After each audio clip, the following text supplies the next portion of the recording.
আসসালামু আলাইকুম। মুক্তিযোদ্ধা কোটায় নিয়োগ পাওয়া প্রাথমিক শিক্ষকদের তালিকা হচ্ছে। দেশে সরকারি প্রাথমিক বিদ্যালয়ে মুক্তিযোদ্ধা কোটা নিয়োগ পেয়ে কর্মরত শিক্ষকদের তালিকা করার উদ্যোগ নিয়েছে প্রাথমিক শিক্ষা অধিদপ্তর। রবিবার 25শে আগস্ট অধিদপ্তরের যুগ্ম সচিব মোহাম্মদ লুৎফুর রহমানের সই করা জরুরি চিঠিতে এই তথ্য জানাতে নির্দেশনা দেওয়া হয়েছে। দেশের সব জেলায় প্রাথমিক শিক্ষা কর্মকর্তাকে এই চিঠি পাঠানো হয়েছে। চিঠিতে বলা হয়, সরকারি প্রাথমিক বিদ্যালয়ের প্রধান ও সহকারী শিক্ষক পদে কতজন শিক্ষক মুক্তিযোদ্ধা কোটায় নির্বাচিত হয়ে অদ্যাবধি কর্মরত আছেন সেই বিষয়ে সংযুক্ত পত্রের ছক মোতাবেক একটি পূর্ণাঙ্গ তথ্য আগামী 28শে আগস্ট দুপুর 12টার মধ্যে নিয়োগ শাখার ইমেইলে পাঠানোর জন্য অনুরোধ করা হলো। ইমেইলের ঠিকানাটি আমি ভিডিও স্ক্রিনে দেখিয়ে দিচ্ছি।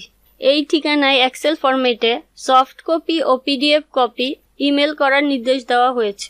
এর আগে মুক্তিযুদ্ধ বিষয়ক মন্ত্রণালয় থেকে সরকারি চাকরিতে তৃতীয় ও চতুর্থ শ্রেণী পদে এখন পর্যন্ত মুক্তিযোদ্ধা কোটায় নিয়োগ পাওয়া কর্মচারীদের পূর্ণাঙ্গ তথ্য জানতে চেয়েছে। 15ই আগস্ট মন্ত্রণালয় ও বিভাগগুলোর সচিব বা সিনিয়র সচিবের কাছে এই তথ্য চেয়ে চিঠি পাঠানো হয়েছে মুক্তিযুদ্ধ বিষয়ক মন্ত্রণালয় থেকে। অভিযোগ রয়েছে, আওয়ামী লীগের সরকারের সময় অনেক ভুয়া মুক্তিযোদ্ধাকে সনদ দেওয়া হয়েছে। সেই সনদ দিয়ে অনেকে চাকরি নিয়েছেন।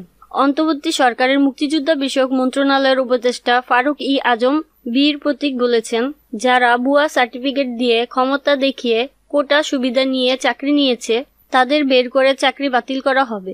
একই সঙ্গে সব ভুয়া মুক্তিযোদ্ধাদের তালিকাও করবে সরকার। তো আজ এ পর্যন্তই, দেখা হবে অন্য এক নতুন ভিডিওতে। আর আপনি যদি এই চ্যানেলের নতুন হয়ে থাকেন, চ্যানেলটিকে অবশ্যই সাবস্ক্রাইব করবেন। তো সবাই ভালো থাকবেন, সুস্থ থাকবেন, নিরাপদে থাকবেন। আল্লাহ হাফেজ।